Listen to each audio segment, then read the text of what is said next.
Hello hi ನಮಸ್ಕಾರ ಎಲ್ಲರೂ ಹೇಗಿದ್ದೀರಾ.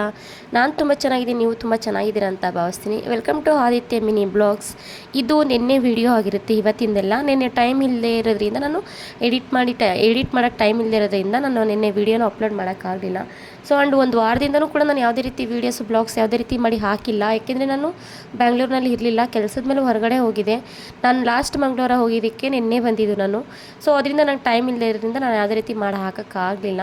ಸೊ ನಿನ್ನೆ ನಾನು ಔಟ್ ಆಫ್ ಸ್ಟೇಷನ್ ಕೆಲಸದ ಮೇಲೆ ಹೋಗಿದ್ದೆನಲ್ಲ, ಅಲ್ಲಿಂದ ಬರೋಷ್ಟರಲ್ಲಿ ನಾನು ಆಲ್ಮೋಸ್ಟ್ ನನಗೆ 5 o'clock ನಾನು ಬಸ್ಸಿಂದ ನಾನು 5 o'clock ಇಳ್ಕೊಂಡೆ. ಮನೆಗೆ ಬರೋಷ್ಟರಲ್ಲಿ 6 ಗಂಟೆ ಆಗಿ ಹೋಯಿತು ನನಗೆ.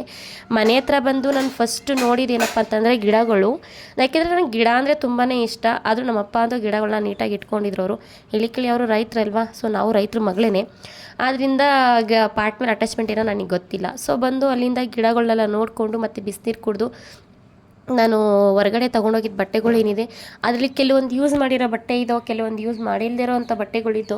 ಸೊ ಯೂಸ್ ಮಾಡಿರೋ ಬಟ್ಟೆ ಎಲ್ಲನೂ ಮತ್ತು ಯೂಸ್ ಮಾಡಿಲ್ದಿರೋ ಬಟ್ಟೆ ಎಲ್ಲ ಪ್ರತಿಯೊಂದು ನಾನು ಡಿವೈಡ್ ಮಾಡ್ಕೊತಾ ಇದ್ದೆ. ಆ್ಯಂಡ್ ನಾನು ಎಲ್ಲೇ ಹೋದ್ರೂ ನನಗೆ ಅದೆಂಥ ರಾಯಲ್ ಇದ್ರ ಕಡೆನೇ ನನಗೆ ರೂಮ್ ಮಾಡಿಕೊಟ್ಟು ಏನೇ ಆದ್ರೂ ನನಗೆ ಇದೊಂದು ಹ್ಯಾಬಿಟ್ ಇದೆ. ಏನಪ್ಪ ಅಂದರೆ ಮನೆಯಿಂದಲೇ ಬೆಡ್ಶೀಟ್ ಎತ್ಕೊಂಡು ಹೋಗೋ ಅಂಥದ್ದು ಒಂದು ಇದಿದೆ. ಸೊ ಅದು ಎಲ್ಲ ನಾನು ಡಿವೈಡ್ ಮಾಡ್ಕೊತಾ ಇದ್ದೆ. ನನ್ನ ಮಗ ಬಂದು ಮುನ್ಸ್ಕೊಂಡು ಬಟ್ಟೆ ಮೇಲೆ ಮಲ್ಕೊತಾ ಇದ್ದ. ಸೊ ಜೊತೆಗೆ ಬಂದು ನಮ್ಮ ಅಪ್ಪ ಬೇರೆ ಕಿತಾಪತಿ ಮಾಡ್ತಿದ್ರು ಅವನಿಗೆ.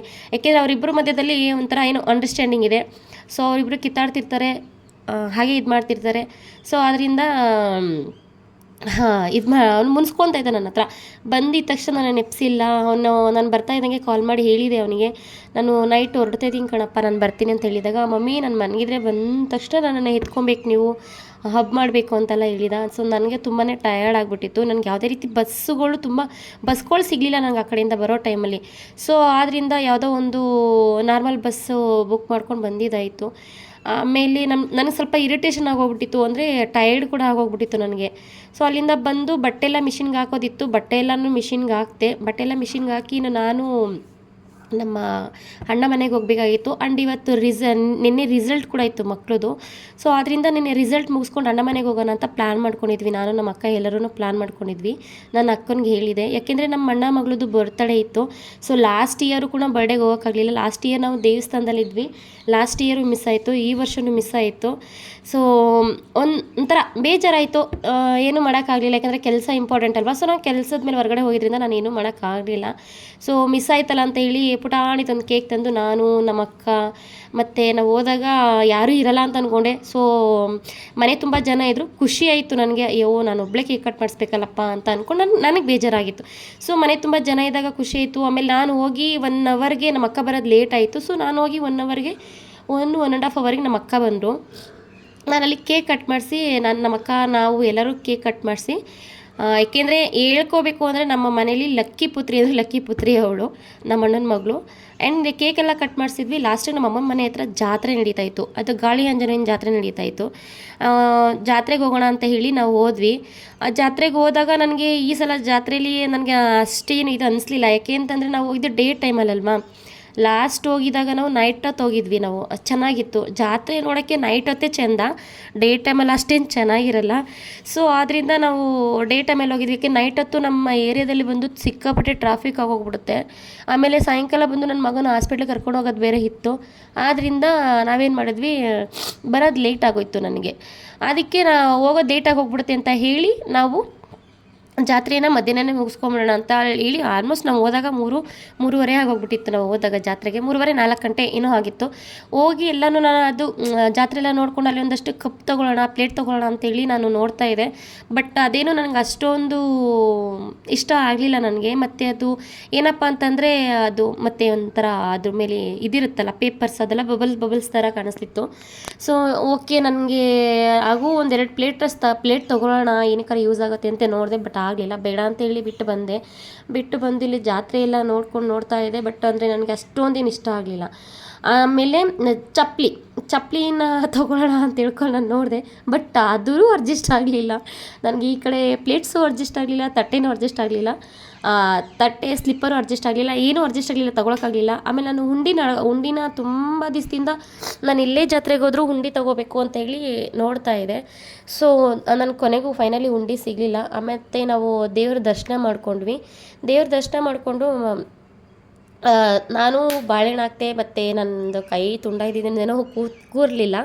ಸೊ ಕೊನೆಗೆ ನಾವು ಹಾಗೆ ಬರ್ತಾ ಬರ್ತಾ ನನಗಲ್ಲಿ ಸೋಫಾ ಕವರ್ಸು ಒಂಥರ ಕಲರ್ಫುಲ್ಲಾಗಿ ಚೆನ್ನಾಗಿ ಕಾಣಿಸ್ತಾ ಇದ್ದವು. ನೋಡೋಣ ಅಂತೇಳಿ ನಾನು ಒಂದೆರಡು ಸೋಫಾ ಕವರ್ನ ಸೆಲೆಕ್ಟ್ ಮಾಡಿಕೊಂಡು ತೊಗೊಂಡ್ಮೇಲೆ ಅದು ಏನು ಅಂತಂದರೆ ಅಷ್ಟು ತೊಗೊಂಡ್ರು ನಮ್ಮ ಮನೆಗೆ ಅದು ಅಂದರೆ ಏನಪ್ಪ ಸಾಕಾಗಲಿಲ್ಲ. ನಮ್ಮನೆ ಸೋಫಾಗೆ ನಾನು ಆಲ್ಮೋಸ್ಟ್ ನಾನು ತಗೊಂಡಿರೋದೇ ಎಷ್ಟು ಅದು ಸಾಕಾಗಲಿಲ್ಲ. ಮತ್ತು ಗೊಂಬೆಗಳ್ನೆಲ್ಲನೂ ತಗೋಬೇಕು ಅಂತ ಹೇಳಿ ನನ್ನ ಮಗ ಅಮ್ಮ ಅದು ಬೇಕು ಅಮ್ಮ ಇದು ಬೇಕು ಹಾಗೆ ಹೀಗೆ ಅಂತ ಹೇಳ್ತಿದ್ದ. ನಮ್ಮ ಮನೇಲಿ ಆಲ್ಮೋಸ್ಟ್ ಇರೋ ಗೊಂಬೆ ಎಲ್ಲನೂ ಮೂಟೆ ತುಂಬ ಎತ್ತಿಟ್ಟಿದ್ದೀನಿ. ಸೊ ಬೇಡ ಬಾ ಮಗನೆ ಅಂತೇಳಿ ಅವನಿಗೆ ಬೇರೆ ಯಾವುದೋ ಒಂದು ಆಟ ಸಾಮಾನು ಕೊಡಿಸ್ಬಿಟ್ಟು ಕರ್ಕೊಬಂದಿದ್ದಾಯಿತು. ಆಮೇಲೆ ನನ್ನ ಮಗ ಇದ್ಕೊಂಡು ನನಗೆ ಗಗಲ್ಸ್ ಬೇಕಮ್ಮ ಅಂತ ಹೇಳಿದರು. ಗಗಲ್ಸ್ ತಗೊಳ್ಳೋಣ ಅಂತೇಳಿ ಹೋದ ಅವನು. ಸೊ ನಾನು ಈ ಫ್ಲವರ್ಸ್ ಎಲ್ಲ ನೋಡ್ತಾ ಇದ್ದೆ, ಎಷ್ಟು ಚೆನ್ನಾಗಿತ್ತು ಅಂತಂದರೆ ತುಂಬ ಚೆನ್ನಾಗಿತ್ತು. ನನಗೆ ಮನೆ ಏನಾದ್ರು ಇನ್ನೂ ಸ್ವಲ್ಪ ದೊಡ್ಡದಿತ್ತು ಅಂತಂದರೆ, ಆಲ್ಮೋಸ್ಟ್ ಇದ್ದಿದ್ದೇ ಚಿಕ್ಕ ಮನೆ, ಬಂದಿದ್ದೆ ದೊಡ್ಡ ಮನೆ, ಅದಕ್ಕಿಂತ ದೊಡ್ಡ ಮನೆ ಮಾಡಿದ್ರೆ ಅಷ್ಟೇನ ಕತೆ. ಸೊ ನಾವಿದ್ದಿದ್ದಕ್ಕಿಂತ ದೊಡ್ಡ ಮನೆ ಮಾಡ್ಕೊಂಡಿದ್ದು, ಅದಕ್ಕೆ ಐಟಮ್ ಜಾಸ್ತಿ ಹಾಕ್ಕೊಂಬಿಟ್ಟಿದ್ದೀನಿ. ಮನೆ ದೊಡ್ಡದಾದಷ್ಟು ಐಟಮ್ ಜಾಸ್ತಿ ಆಗೋಯಿತು. ಸೊ ಇದೆಲ್ಲ ಕಲೆಕ್ಷನ್ಸ್ ತುಂಬ ಚೆನ್ನಾಗಿತ್ತು ಈ ಸಲ. ನಾನು ತಗೊಳ್ಳೋಣ ಅಂದ್ಕೊಂಡೆ, ಬಟ್ಟು ಜಾಗ ಇಲ್ಲ ಬೇಡ ಅಂತ ಹೇಳಿ ಆಮೇಲೆ ಕಮದಿನೂ ತೊಗೋಬೇಕು ಅಂತ ಹೇಳಿ ನೋಡಿದೆ, ಬಟ್ ತಗೊಳಕ್ಕಾಗಲಿಲ್ಲ. ಅದು ನನಗೆ ಇಷ್ಟ ಆಗಲಿಲ್ಲ.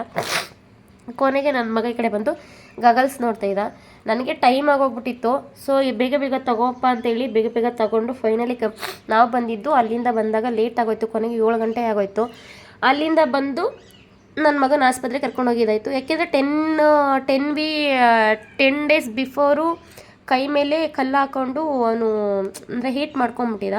ಬಟ್ ಒಂದು 3 ಹೊಲಿಗೆ ಹಾಕೋಷ್ಟು ಹೀಟ್ ಮಾಡ್ಕೊಂಡಿದ್ದ. ಸೊ ಅದನ್ನು ಹೊಲಿಗೆಲ್ಲ ಬಿಚ್ಚಿಸ್ಬೇಕು ಅಂತ ಹೇಳಿದರು. 10 ದಿನ ಕಂಪ್ಲೀಟ್ ಆಗಿತ್ತು, ಹೊಲಿಗೆಲ್ಲ ಬಿಚ್ಚಿಸ್ಬೇಕು ಅಂತ ಹೇಳಿದರು.